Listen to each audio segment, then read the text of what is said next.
Hello everyone. For Module 8, I decided to do a screencast video rather than doing a series of screenshots because I felt it was a better, more effective way of sort of showing off my Blackboard course design. So I wanted to go over some elements of that to show you here. This is for my Peoples and Cultures of the Middle East course.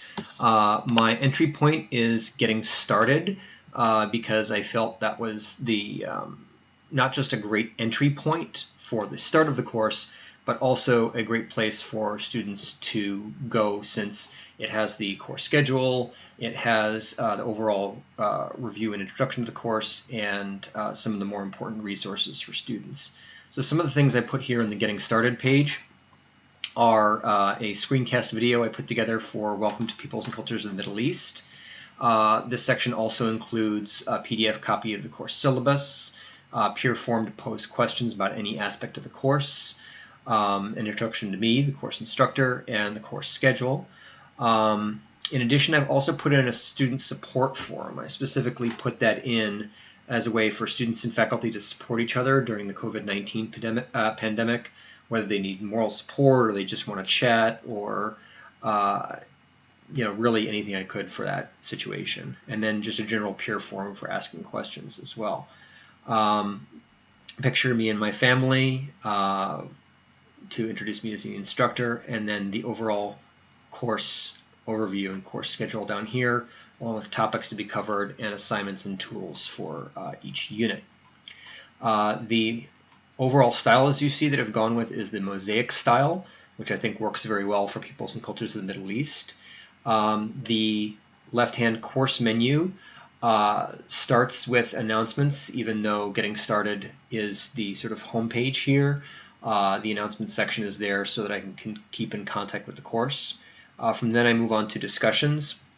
This contains discussion forums, not just for peer forums, but one for each and every unit, units 1, 2, 3, 4, 5, etc., as well as one specifically for discussing speech topics for this speaking intensive course. I've also developed a course glossary, which is available here. This is a lengthy list of relevant terms for the study of the peoples and cultures of the Middle East in alphabetical order for references. Students can also check their grades, access Blackboard tools, as well as links to student help, which includes things like, if we're going to wait for this to load up in a second, BSU campus resources, software, BSU support for the Academic Achievement Center and academic coaching, disability resources and student accessibility, campus self-services, the bookstore, and the like. Directly underneath that, with a subheading entitled Course Units, is each individual unit of the course from beginning to end.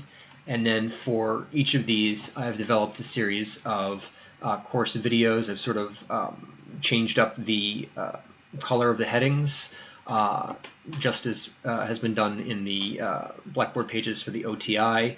For each unit, I stated an overall overview, course learning outcomes, and assignments, as well as different assignments like starting out with introducing yourself with Flipgrid. This is all library information. I'm using Google Scholar and Interlibrary alone, and how to develop research topics, again using Flipgrid. And then each of these units, move forward to Unit 3 on Orientalism, follows this same pattern with an overview, links to learning outcomes, assignments, and then a variety of images and videos, all of which are under 5 minutes, if possible, and are mixed with text and other forms of media for maximum accessibility. So if you have any questions regarding this, I'm going to post this screencast video on YouTube and then post the YouTube video in the discussion board. If you have any questions, you can respond to this at any time, and I'd be happy to start a discussion about it. Thank you very much, and I hope to hear from you soon.